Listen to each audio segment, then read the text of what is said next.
Shqipëria që po shohet mes luksit të pushtetarëve dhe urisë së popullit. Në një vend që dikur u ngrit mbi gjakun e paraardhësve për liri, dinjitet dhe ekzistencë, sot po mbizotëron një realitet i zymt, i ftohtë dhe i pamëshirshëm.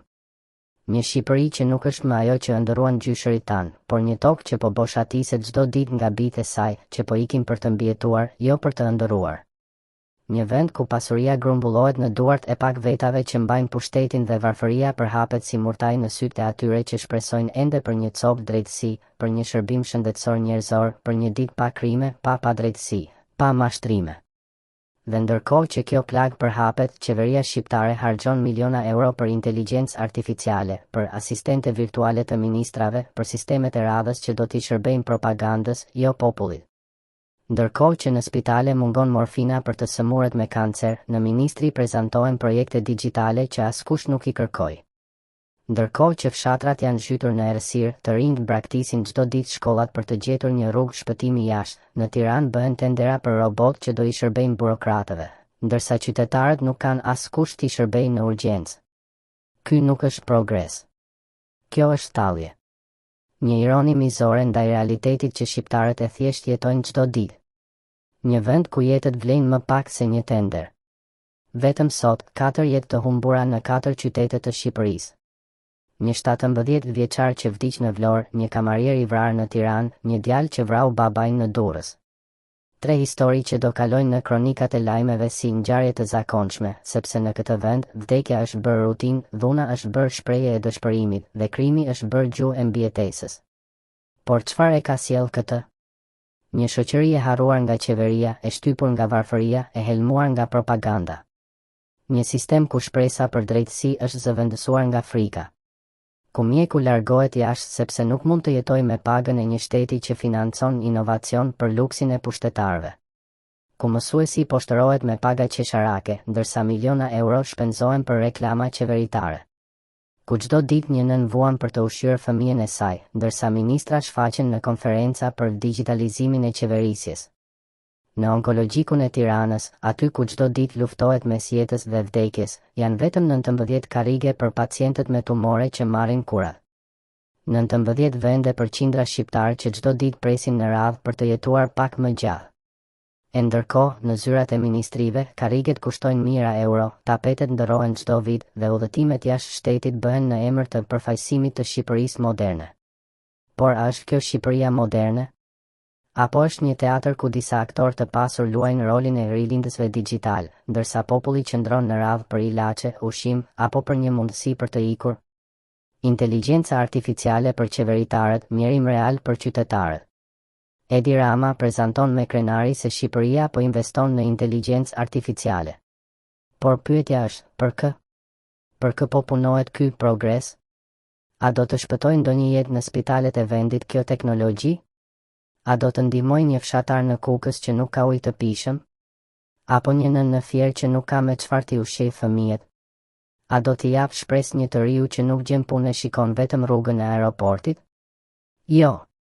Kjo AI do të shërbej për të zbukuruar konferenca, për të rritur kontrollin politik, për të ndërtuar më shumë propagandë, një qeveri që komunikon me robot, ndërsa nuk dëgjon njerëzit. Një sistem që krijon iluzione, jo zgjidhje. Një Shqipëri që imiton botën moderne në pamje, por jo në përmbajtje. Teknologjia është e mirë kur i shërben njeriu. Kur përdoret për shëndetësi, për arsim, për bujqësi, për drejtësi. Por në Shqipëri, ajo po përdoret për t'i mbytur zërat, për të mbuluar dështimet, për të shpikur arritje që nuk ekzistojnë. Dhe ndërkohë që miliona euro derdhen në servera, sistemet reale, shëndetësia, arsimi, drejtësia, siguria, po shemben çdo ditë. Një vend që po humbet njerëzit, jo vetëm shpresën. Shqipëria sot po zbrazet. Fshatrat janë bosh, shkollat mbyllen, spitalet pa mjek, tregjet pa blerës. Edi Rama flet për turizëm rekord, por nuk flet për mbi 700.000 shqiptarë që kanë ikur vetëm në dekadën e fundit. Një komb që po shuhet ngadalë, me heshtje, me varfëri, me ikje. Çdo ditë një familje mbyll derën dhe nuk kthehet më. Dhe qeveria? As që e përmend. Sepse për ta, sa më pak shqiptar të mbeten, aq më pak do jenë ata që kërkojnë llogari. Por kujt do t'i mbetet Shqipëria? Kujt i duhet një vend pa njerëz, pa zëra, pa të ardhme? Në çdo cep të këtij vendi, historia e sotme është e njëjtë. Njerëzit punojnë pa pushim, paguajnë taksa të rënda, ndërsa marrin pasiguri, pa drejtësi dhe përbuzje. Të rinjt ikin, të moshuarit mbeten vetëm, e shteti i braktisur. Dhe ajo që mbetet është një heshtje e frikshme, një ndjenjë dorëzimi që përhapet si helm. Por kjo heshtje duhet të marrë fund. Koha për t'u zgjuar, sepse heshtja është bashkëfajësi. Nuk mjafton më të ankohemi në rrjete sociale, nuk mjafton të themi s'ka shpresë. Shpresa nuk jepet, shpresa fitohet. Dhe çdo brez që hesht para padrejtësisë, ja fal të ardhmen brezit që vjen. Shqipëria nuk mund të shpëtojë me robot, por me njerëz. Me qytetarë që dalin, që flasin, që protestojnë, që kërkojnë llogari. Sepse askush tjetër nuk do ta bëjë për ne. Ky vend ka kaluar luftë, diktaturë, varfëri, por kur nuk ka qenë kaq i zbrazët shpirtërisht. Sot nuk mungon buka, mungon besimi. Dhe ky është krimi më i madh i kësaj qeverie, që na e ka vjedhur besimin, na ka lodhur shpirtin, na ka bërë të pranojmë padrejtësinë si normalitet. Por çdo kom që e ka humbur besimin mund ta rigjej nëse ka guxim. Nëse qytetarët nuk pranojnë më të jenë spektator, por aktor të ndryshimit. Në fund, pyetja që mbetet, kujt do t'i mbetet Shqipëria? Edi Rama dhe qeveria e tij do ikin një ditë, siç kanë ikur të gjithë. Por ajo që do të mbetet është ajo që ne kemi lejuar. A do mbetet një vend bosh, me rrugë por pa njerëz? Me stadiume por pa spitale? Me inteligjencë artificiale por pa ndjenja njerëzore? Apo një vend që ringrihet nga populli që nuk pranon më të jetojë në heshtje? Shqipëria nuk është as e Ramës, as e ministrave, as e oligarkëve. Është e shqiptarëve që punojnë, që vuajnë, që kanë dhënë gjithçka për këtë tokë. E është koha që ky popull të zgjohet. Të mos e pranoj më këtë farsë që i shitet si progres.